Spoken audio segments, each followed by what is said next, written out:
Fishing farm desiltation restoration repairs 18,000 for hectare. సెరికల్చర్కి 6,000 రూపాయలు.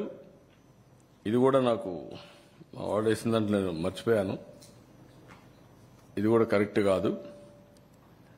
దీనికి కూడా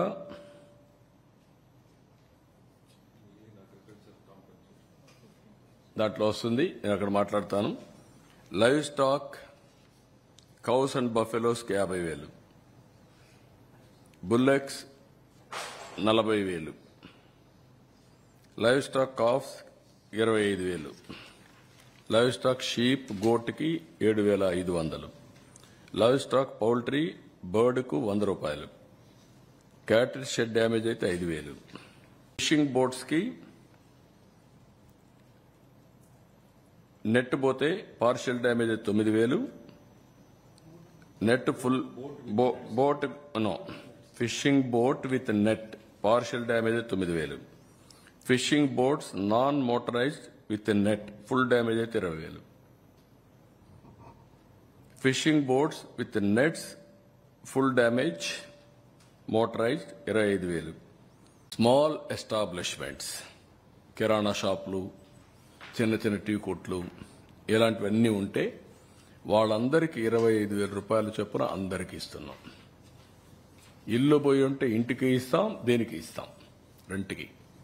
ఆ విధంగా మొత్తం స్మాల్ ఎస్టాబ్లిష్మెంట్ అన్నిటికీ 25,000 ఇస్తాం.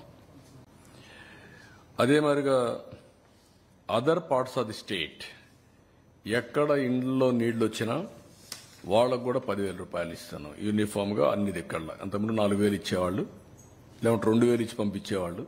క్యాంపులకు వస్తే వాళ్లకు 10,000 ఇస్తున్నాం ప్యాకేజ్ ఇచ్చి.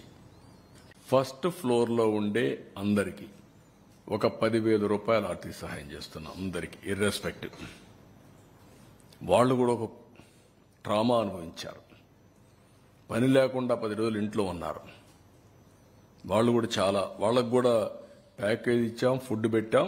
ఇప్పుడు కూడా 179 సచివాలయాల్లో ఉండే వాళ్ళకి 10,000 ఇస్తున్నాం. First floor, second floor and above పూర్తిగా 179 సచివాలయాల్లో ఉండే అందరికీ. ఫస్ట్ ఫ్లోర్లో ఉండేవాళ్ళు నీట మునిగారు, గ్రౌండ్ ఫ్లోర్లో వాళ్ళందరికీ 25,000 రూపాయల చొప్పున ఆర్థిక సహాయం చేస్తున్నాం. వాళ్ళ టీవీలు పోయినాయి, లేకపోతే అక్కడ ఎలక్ట్రానిక్ గూడ్స్ పోయినాయి, చాలా నష్టపోయారు. ఇది చరిత్రలో ఫస్ట్ టైం ఒక్కొక్క ఇంటికి ఇంత పెద్ద ఎత్తున 25,000 ఇవ్వడం అనేది ఇది ఫస్ట్ టైం. ఒకప్పుడు 4,000 రూపాయలు.